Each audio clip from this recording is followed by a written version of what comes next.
Nous allons effectuer un circuit dans et autour de Honfleur. Profitons de la belle lumière de ce mois de février finissant pour découvrir en détail cette belle cité honfleuraise peuplée de quelques 7700 habitants. C'est sans compter les touristes, toujours nombreux ici. Comme le vieux port de Marseille, le vieux bassin de Honfleur est le cœur battant de la petite cité normande. Il est peuplé de bateaux de plaisance en permanence. Le quai Sainte-Catherine, de ce côté, est illuminé par un soleil radieux le matin. On aperçoit une enfilade de maisons qui peuvent aller jusqu'à 7 étages et qui sont parfois recouvertes d'ardoises en façade. On aperçoit aussi le clocher de l'église Sainte-Catherine, dans le quartier du même nom. Côté nord, le bâtiment de la lieutenance, qui était autrefois occupé par le lieutenant du roi, gouverneur de Honfleur. De ce côté, c'est le quai Saint-Étienne, dominé par l'église du même nom.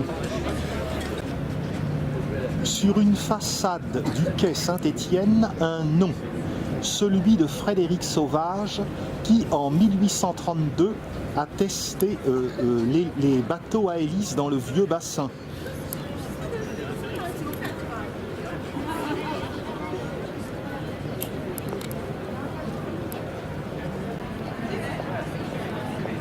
Côté sud,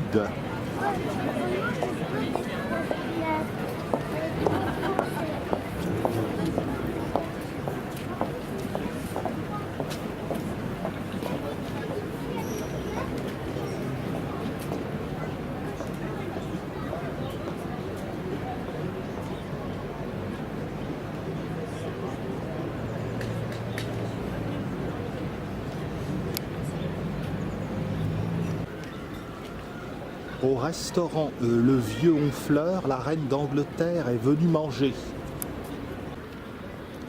Derrière le quai Saint-Étienne, le quartier de l'Enclos, avec ses ruelles pavées, ses musées, ses greniers à sel.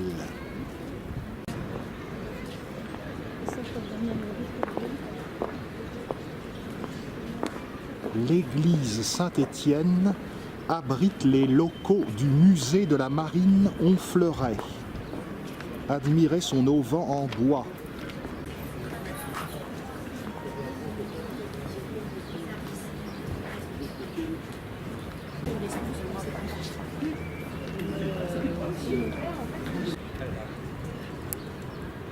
Honfleur est dominé par une belle colline, le Mont Joli, d'où l'on peut avoir un beau panorama sur la ville et le pont de Normandie.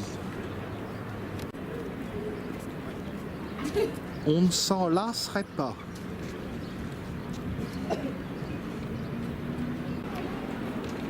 L'écrivaine Lucie de la rue Mardrus, native de Honfleur, a déclaré « Je ne me lasserai jamais de mon pays ».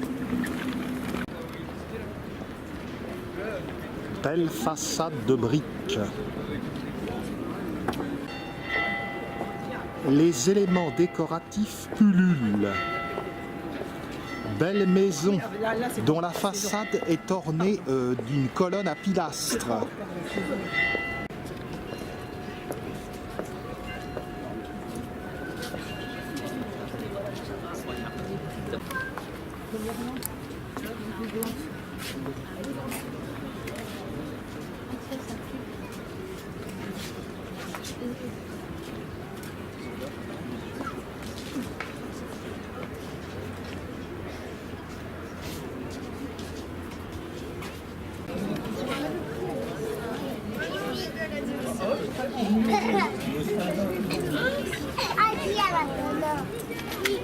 Oh là là, dis pas ça là.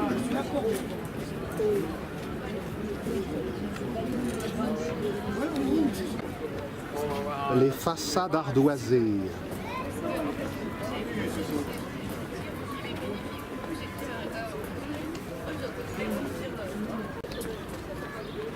Rue Saint-Antoine.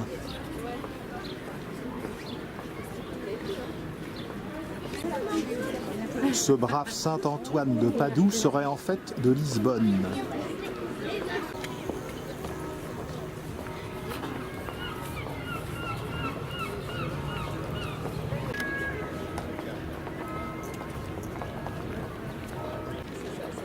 Au XIe siècle, Honfleur a commencé à avoir une importance maritime, portuaire et commerciale.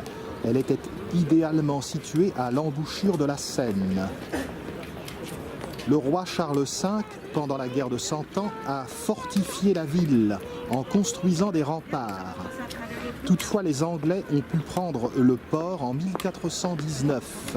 Il n'a été libéré par Charles VII qu'en 1450. La cité était ruinée. On a confié à des charpentiers le soin de reconstruire l'église Sainte-Catherine sur les restes d'une chapelle en ruine. Dès le XVIe siècle, Honfleur a repris son élan et c'est d'ici que Champlain est parti pour la conquête de la Nouvelle-France et a fondé la ville de Québec. Nous voici à présent devant l'hôtel de ville de Honfleur. Il n'est pas très facile de filmer, il y a quasiment autant de monde que sur les Ramblas de Barcelone.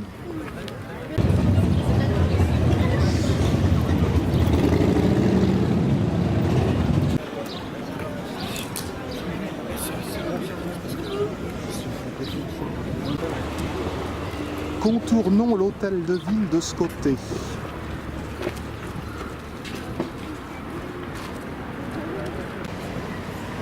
Au nord, on aperçoit les piles du pont de Normandie.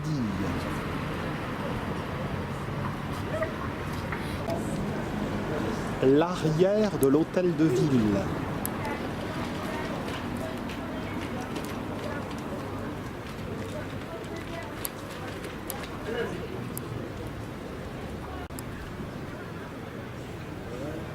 Nombreuses galeries de tableaux à Honfleur.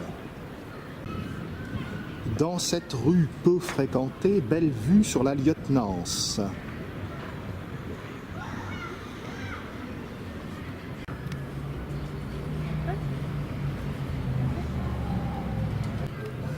La rue de la Quarantaine nous a amenés à la place Arthur Boudin.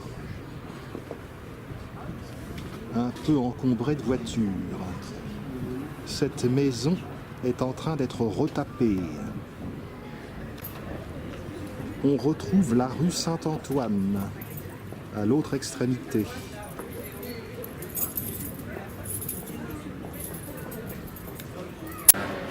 Sur la place Arthur Boudin s'ouvre la cour de Roncheville.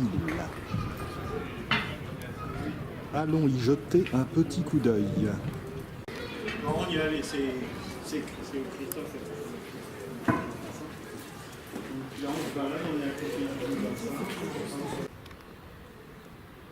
En février, les bruyères sont fidèles au rendez-vous.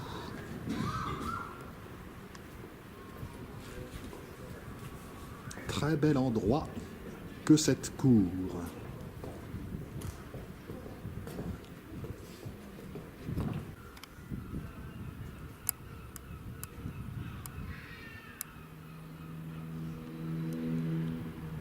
Revenons place Arthur Boudin. Dernier regard.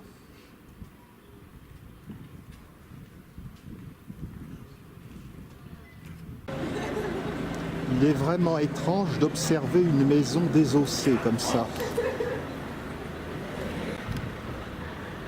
Belle façade ornée de filets de pêche.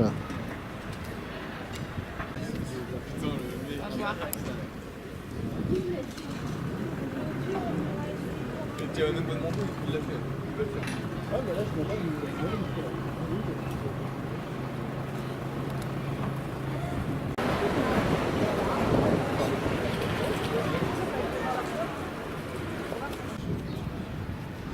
détails sont charmants dans ce quartier dit de l'Enclos.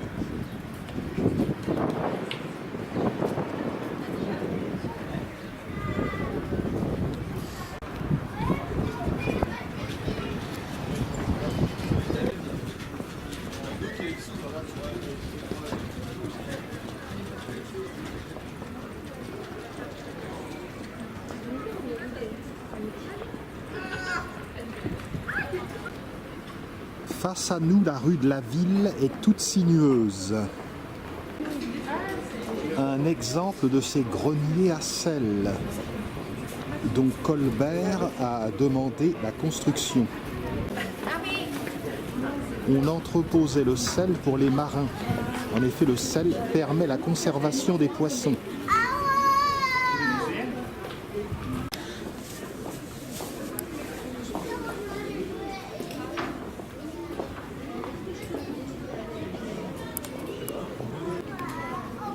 Perpendiculaire, la rue des Petites Boucheries, où l'on peut trouver le musée d'ethnographie.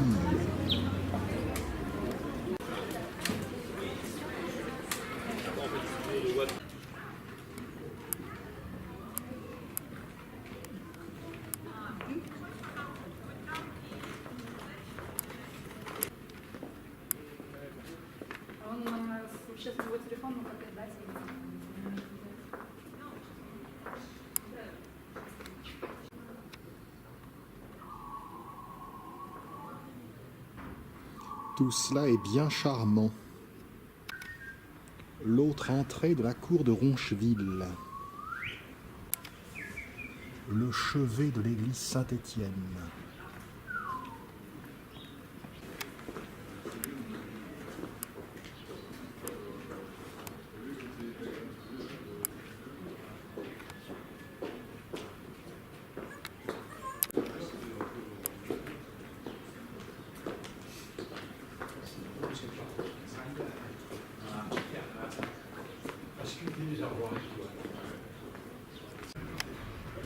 Le fameux musée d'ethnographie et d'art populaire. Regarde la porte et puis le verrou de la porte. Regarde la serrure. C'est le tout beau.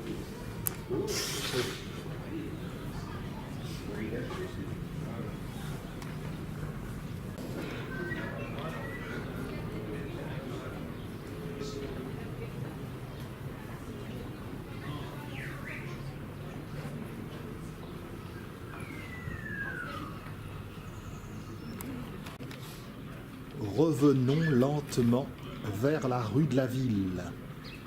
Un oiseau un peu exotique qui est là dans une plage.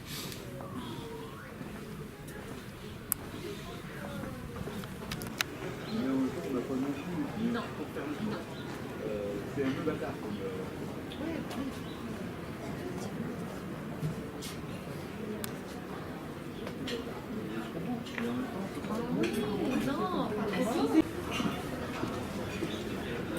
N'hésitons pas à faire la promotion de nos bons produits régionaux. Confiture de lait notamment. Et oui, ça existe.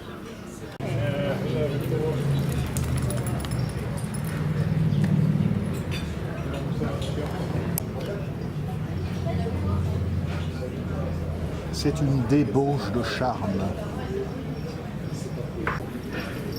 Vente de savon frais fait main. D'ici, on aperçoit le clocher d'une autre église. Il s'agit de l'église Saint-Léonard, avec des éléments de décoration du XVIIe et XVIIIe siècle.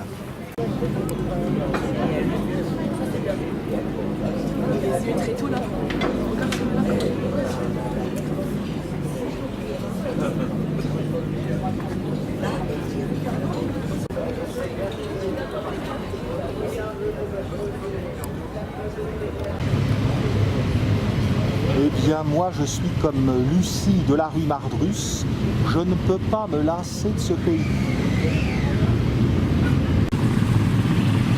Par la rue de la Ville, nous sommes parvenus sur la grande place. hélas un peu bruyante. Et face à nous, nous voyons la médiathèque moderne, siège de l'Office de tourisme. De ce côté, il est possible de rejoindre le vieux bassin. L'endroit est bourré de restaurants.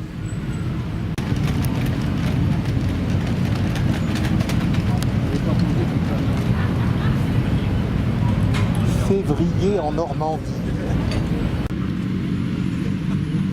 L'atelier est une petite adresse de salon de thé qui fait également saladerie. Vous ne serez pas déçus.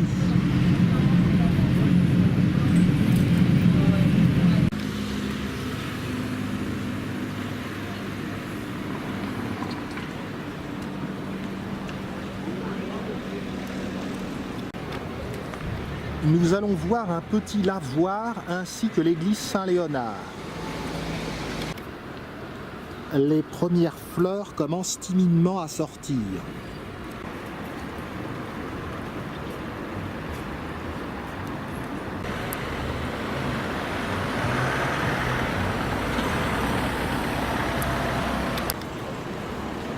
On longe la médiathèque.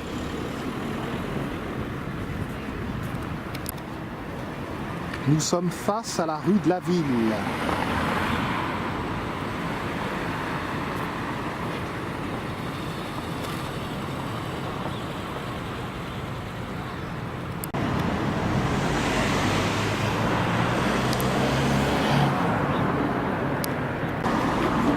Depuis 1975, Honfleur est classée ville d'art et d'histoire. Nous arrivons au niveau d'un beau petit lavoir.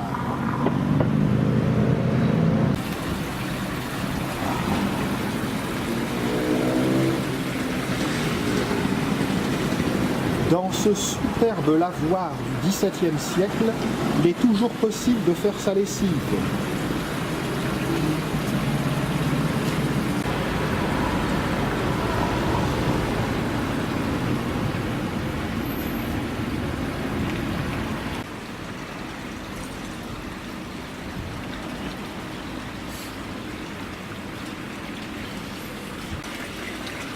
Tout ceci nous rappelle que la célèbre mère Denis, qui faisait son linge dans des lavoirs, est enterrée à proximité dans le pays d'Auge, à Saint-Hymer.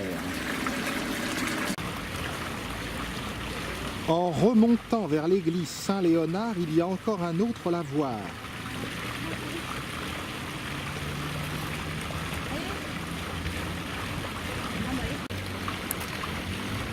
Voici un saule pleureur qui ne va pas tarder à verdir. Toujours une lumière extraordinaire après un long hiver.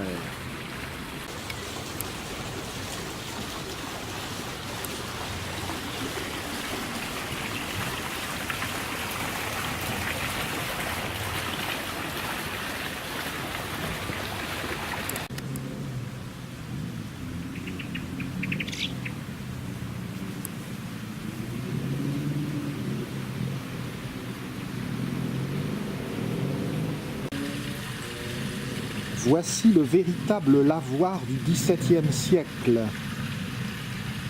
L'autre doit être plus récent.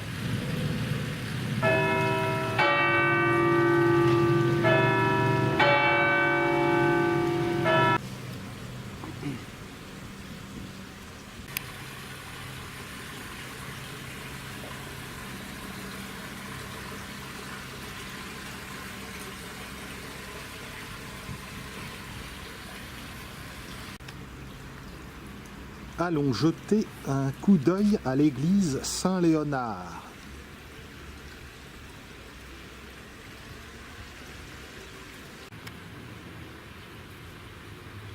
Belle maison juste à côté de l'église.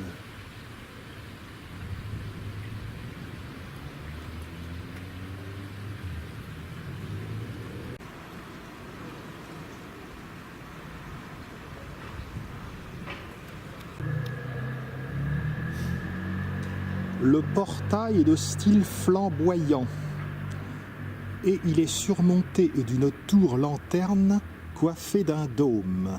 Tour-lanterne de 1760.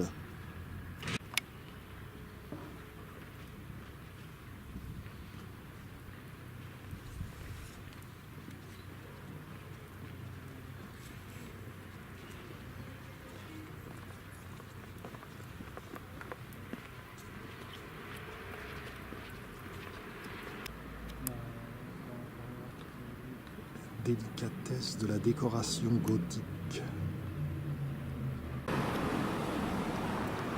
Pénétrons dans l'édifice.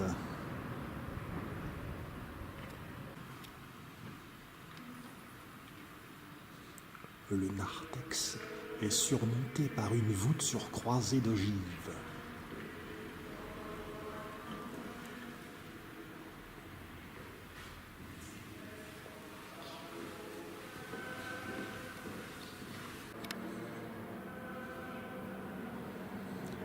Les bénitiers comportent des coquillages naturels.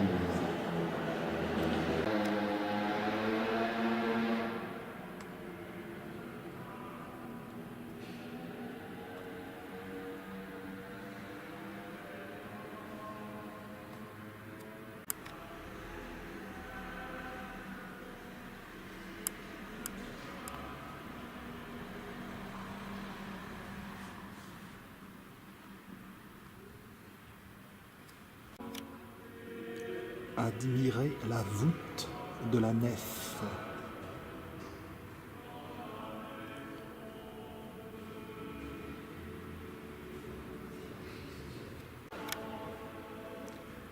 Les parois sont peintes.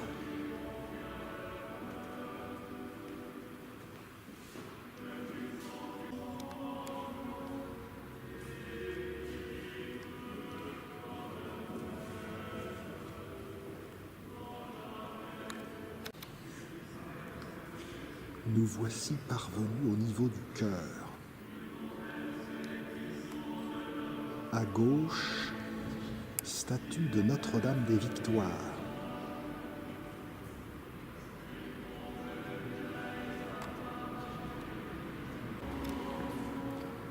À droite, statue de Saint Léonard, avec deux prisonniers agenouillés. En effet, Saint Léonard est le patron des prisonniers.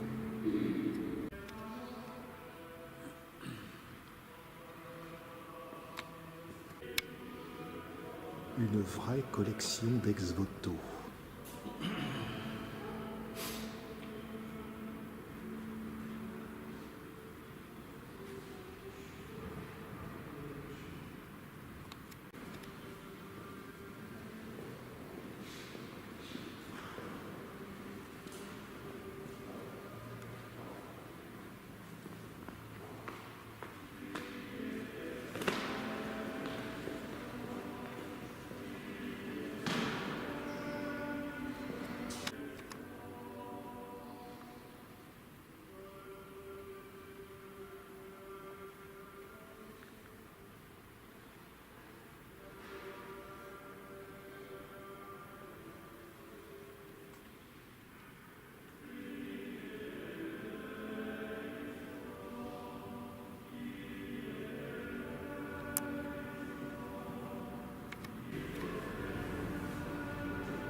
Pietà.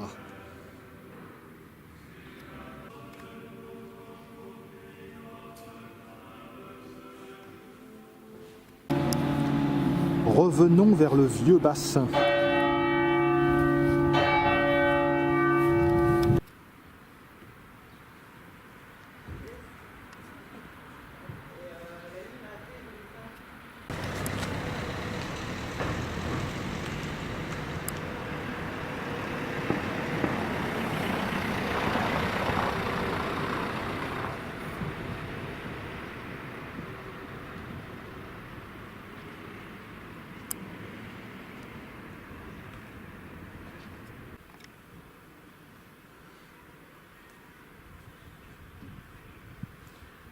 Dans cette ville, décidément, la brique alterne souvent avec l'ardoise.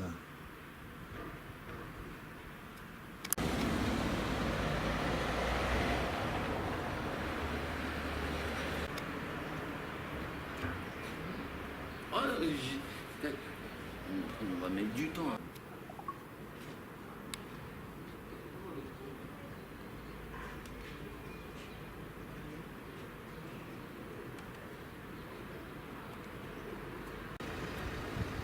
Il y a plein de détails de la vieille France qui me charment.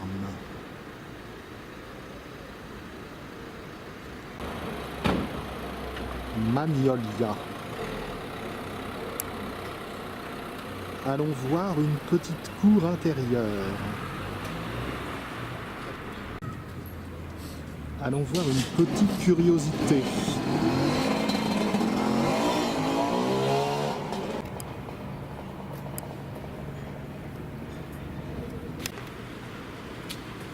Un endroit assez curieux, peut-être pas forcément connu des touristes.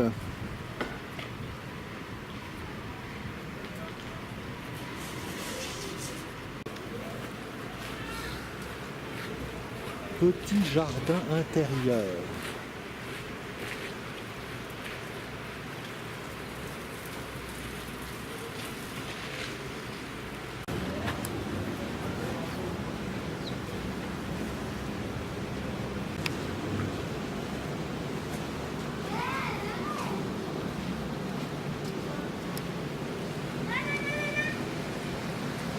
Des allures de ponto de mer, la Venise normande.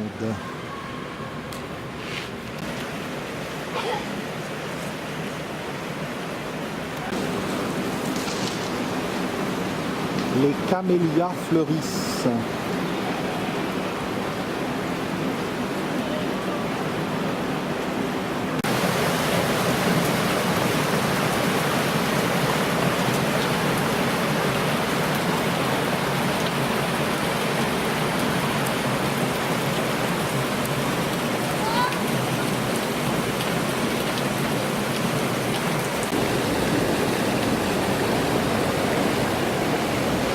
Illuminé le soir, ça doit être sympa.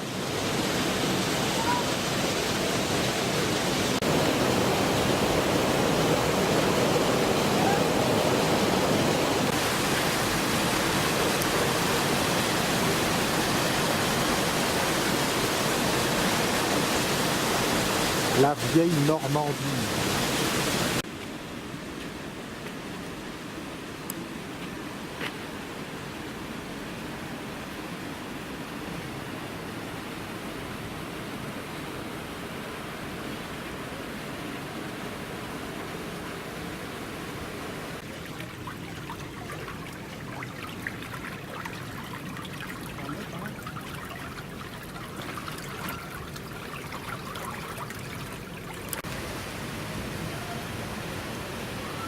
Que voilà vraiment un bel endroit.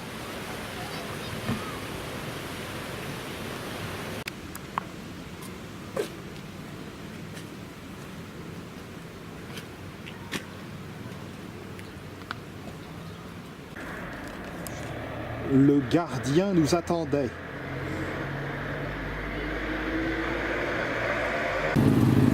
Nous parvenons rue de la République, qui nous ramène vers le vieux bassin. Après cette visite du quartier de l'Enclos, nous allons voir le faubourg Sainte-Catherine et je vais filmer donc l'église du même nom.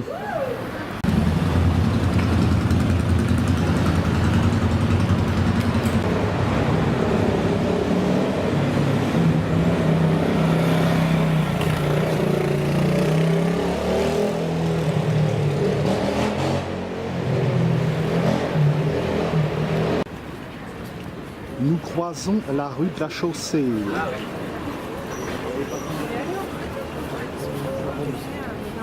Bah oui.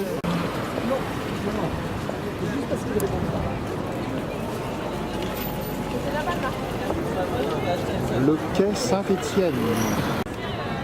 Maintenant, on se dirige côté quai Sainte-Catherine.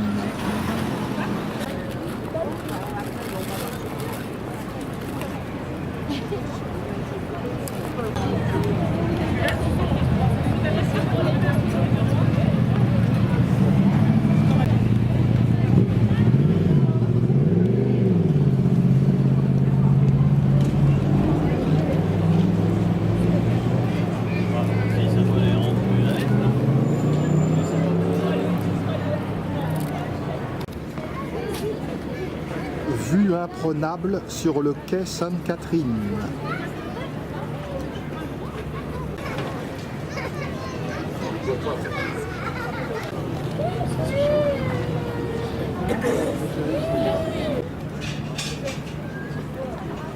Peu à peu, c'est au tour du quai Saint-Étienne d'être illuminé par le soleil. Beaux exemples d'encorbellement.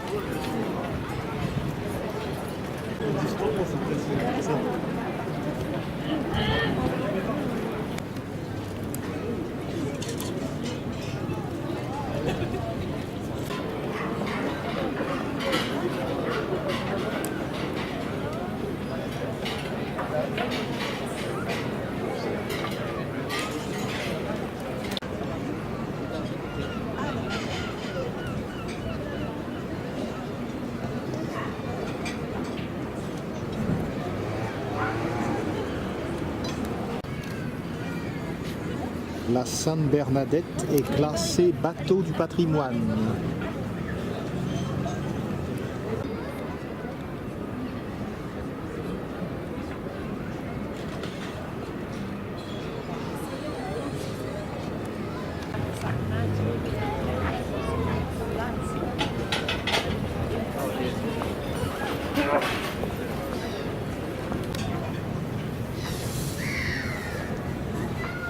C'est Colbert, le grand ministre de Louis XIV, qui a demandé à Duquesne de construire le vieux bassin.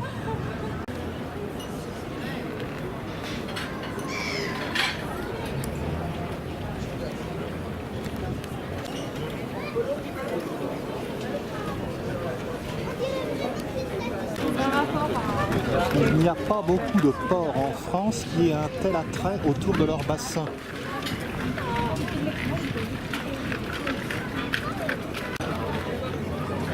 La Rochelle, c'est beau, mais là, on est dans la concurrence en beauté.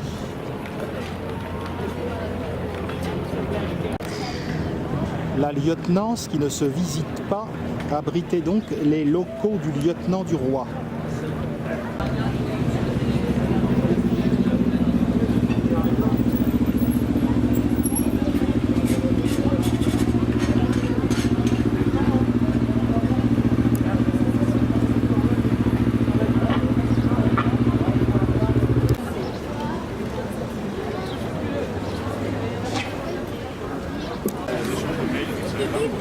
La porte de Caen est flanquée de 2 tourelles d'angle. Une horloge vient d'être réinstallée sur cette porte de Caen.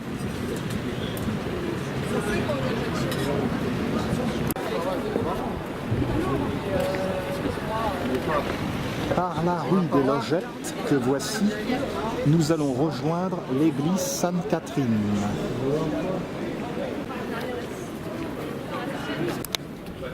Grimpons l'escalier pour rejoindre la place Sainte-Catherine.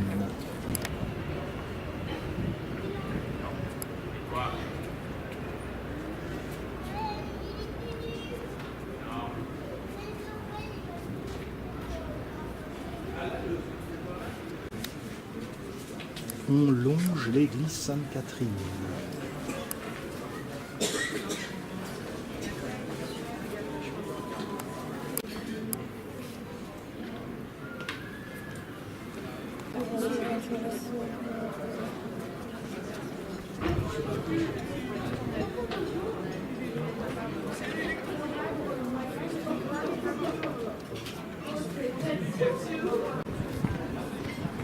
Le clocher Sainte-Catherine est séparé du corps de l'église. Il se trouve au-dessus de la maison du sonneur. L'endroit est une annexe du musée Eugène Boudin.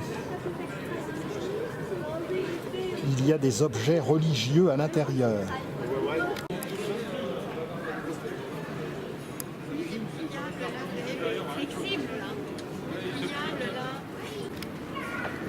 Cette place est décidément pleine de charme. Mais nous allons découvrir l'église Sainte-Catherine qui a été construite par des charpentiers pour remplacer donc une chapelle qui avait été détruite au moment de la guerre de 100 ans.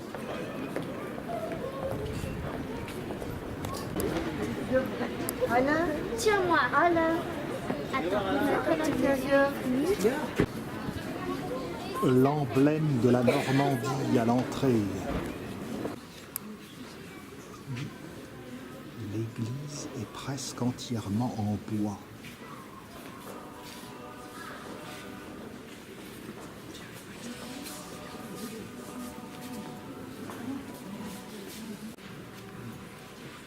Notre-Dame de Grâce.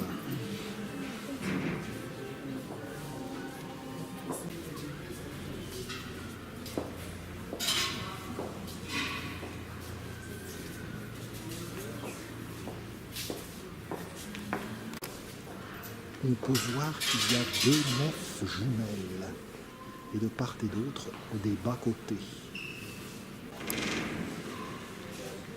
Observons les voûtes de bois en charpente apparente. Bas-côté gauche.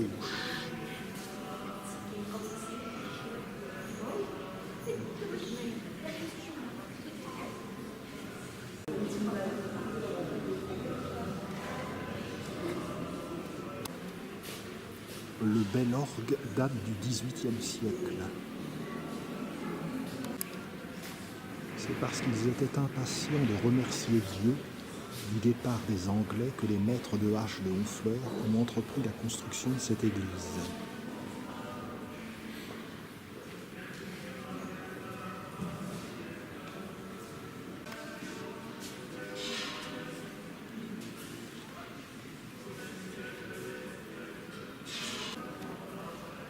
Cette brave Marie-Madeleine est sortie de sa grotte de la Sainte-Baume pour venir nous accueillir.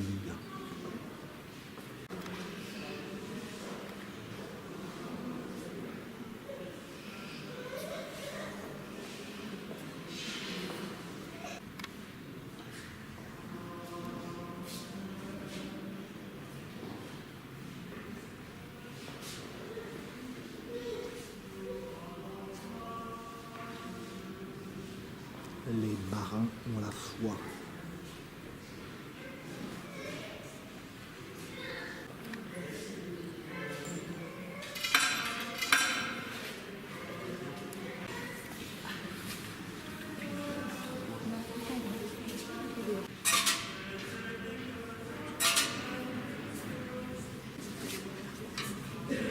Lisieux est à 2 pas de Honfleur.